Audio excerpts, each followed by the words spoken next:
আসসালামু আলাইকুম প্রিয় ছাত্রছাত্রীরা এবং যারা আমার এই ক্লাসটি দেখছো তাদের সবাইকে জানাই আমার পক্ষ থেকে আন্তরিক অভিনন্দন ও শুভেচ্ছা। আশা করছি তোমরা সবাই ভালো আছো। আজকে তোমাদের সাথে HSC physics second paper thermodynamics এর ক্লাস নাম্বার 2 সৃজনশীল প্রশ্ন সমাধানের জন্য আরেকটি ক্লাস নিয়ে হাজির হলাম। দেখো আমাদের আজকের যে সূত্রে সৃজনশীল প্রশ্ন সমাধান করব সেটা হচ্ছে তাপগতিবিদ্যার প্রথম সূত্রের ব্যবহার। আমরা জানি তাপগতিবিদ্যার প্রথম সূত্র ডিকিউ, দ্যাট মিনস তাপ শক্তি ইজিক্যাল টু অভ্যন্তরীণ শক্তি প্লাস সম্পাদিত কৃত কাজ, ডিকিউ ইজ ডিউ প্লাস ডিডাব্লিউ। আরেকটা বিষয় আমরা জানি সম্পাদিত কৃত কাজ ডিডাব্লিউ ইজিক্যাল টু পিডি ভি। চলো এর আলোকেই একটি সৃজনশীল প্রশ্ন সমস্যা সমাধান করি। আমাদের রাজশাহী বোর্ড 2017 সালের প্রশ্ন।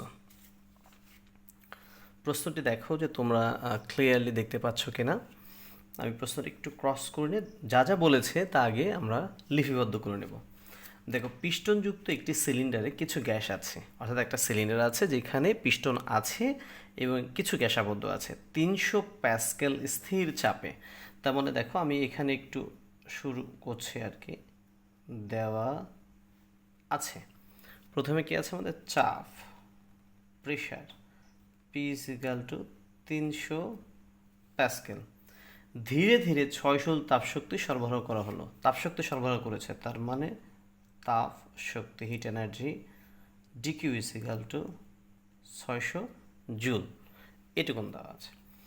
সরবরাহ করায় সিস্টেম কর্তৃক সম্পাদিত কাজের পরিমাণ হলো 900 জুল। কার পরিমাণ বলেছে দেখো, সিস্টেম যদি নিজে কাজ করে তাহলে তার মান ধনাত্মক, আর সিস্টেমের ওপর যদি কেউ কাজ করে তাহলে তার মান হবে ঋণাত্মক। তাহলে আমরা সিস্টেম দ্বারা কৃত কাজ, আমি শুধু কৃত কাজটা লিখলাম, হ্যাঁ। ডিডব্লিউ মান হচ্ছে 900 জুল। তিনটা মান তোমাকে দেওয়া আছে টোটাল উদ্দীপকে। তাহলে কি বলছে গ নম্বর দেখো, গ্যাসের আয়তনের পরিবর্তন নির্ণয় করো। আচ্ছা প্রথমে ধর আমি এখানে লিখলাম আয়তনের পরিবর্তন। পরিবর্তন দেখো ডিভিজিক্যাল কি বলেছে, হোয়াট। ডিভিজিক্যাল কি, হোয়াট। তাহলে আসো আমরা এটাকে সলভ করার চেষ্টা করি। খুব সহজ, দুটো টার্ম দিয়ে ম্যাথ হয়ে যাবে। দেখো আমরা যে দেওয়া আছে লিখেছি, এই যে আমরা দেখছো প্রেশার পি, এখানে তো দেওয়াই আছে। দেখি চলো আমরা সম্পাদন করার চেষ্টা করি এবং কৃতকাজ দেখো দেওয়া আছে। তো আমরা এখানে লিখব যে আমরা জানি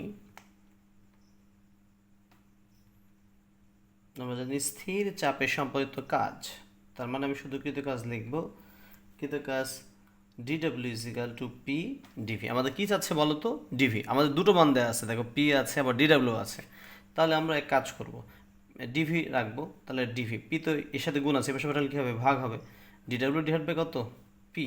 তো ডিডব্লিউ মান হচ্ছে তোমার 900 আর পি এর মান হলো 300। তাহলে 3 3 9 হয়, তাহলে দেখো 3 থাকে আর কি, 3 মিটার কিউব। এ হলো তোমার গ নম্বরের সলিউশন, গ তোমার শেষ এটুকুন ক্ষেত্রে। এরপর আমরা ঘ নম্বরে যাচাই করবো আসলে ঘ নম্বর আমার কি বলেছে বা কি চেয়েছে। আসো এখানে প্রশ্ন আছে, দেখো ঘ নম্বর কি বলছে। উদ্দীপক অনুসারে শক্তির সংরক্ষণশীলতা নীতি লঙ্ঘিত হয় না। লঙ্ঘিত হয় না তার মানে কি, মেনে চলে।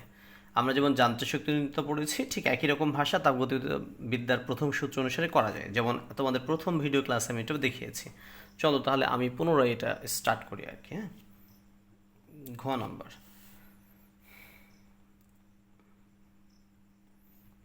আমরা জানি তাপ শক্তি D Q prime due plus DW.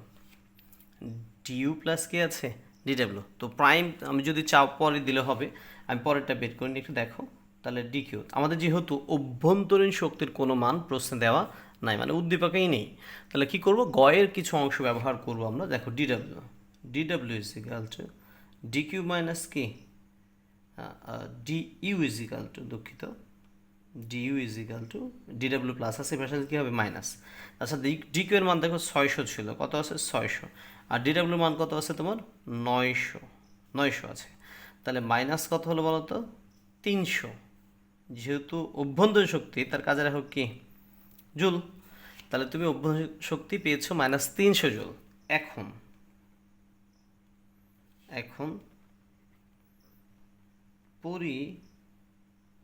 পরিবর্তিত ক্ষেত্রে ডিকিউ প্রাইম ডিউ প্লাস ডিডাব্লিউ, দেখো তো এই ভ্যালুটা কত আসে। ডিউ এর মান আমরা কেবলই পেলাম -300 প্লাস ডিডাব্লিউ মান আমাদের দেওয়া ছিল উদ্দীপকে 900, তাহলে কত হলো বলো এখানে 600 জুল। তাহলে তোমরা একটু খেয়াল করে দেখো যে আমরা ডিকিউ প্রাইম যেটা পেয়েছি আর উদ্দীপকে ডিকিউ যেটা পেলাম দুটিই পরস্পরকে সমান। তোমরা যখন হচ্ছে কোনো গাইড দেখবা, গাইড একটু ভিন্নভাবে লেখা আছে, বাট এভাবে সলিউশন করলে উত্তরটা সমাধান করা হয়ে যায়। তার মানে কি হলো যে এই যে ম্যাথটুকু আমরা সমাধান করলাম, সেক্ষেত্রে উদ্দীপক তোমাকে বলেছে যে উদ্দীপক শক্তি সংরক্ষণ নীতিটি লঙ্ঘিত হয় নাই, অর্থাৎ ঠিকই আছে, অর্থাৎ শক্তির সংরক্ষণশীলতার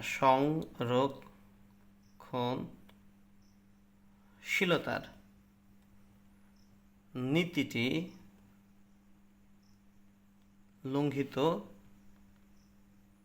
হয় না। এই হলো তোমার ঘ নম্বরে। দেখো এতটুকু ম্যাথে মাত্র কয়েকটা মিনিট সময় হচ্ছে ব্যয় করলে সমাধান করা যায়, 7 মিনিটের মধ্যেই সমাধান করা যায় যদি তুমি একটু সূত্রটা খেয়াল করে থাকো। তো এই ছিল তোমাদের রাশিয়াবোর্ড সূত্র সৃজনশীল প্রশ্নের সমস্যার সমাধান। এরপরে আরেকটি ক্লাস আছে ঠিক একই আইটেমের, সেটা নিয়ে আমি তোমাদের সাথে আলোচনা করব। তাহলে প্রায় প্রথম অংশ থেকে 3টে সৃজনশীল তোমাদের হয়ে যাবে। সবাই ভালো থেকো, সুস্থ থেকো, আল্লাহ হাফেজ।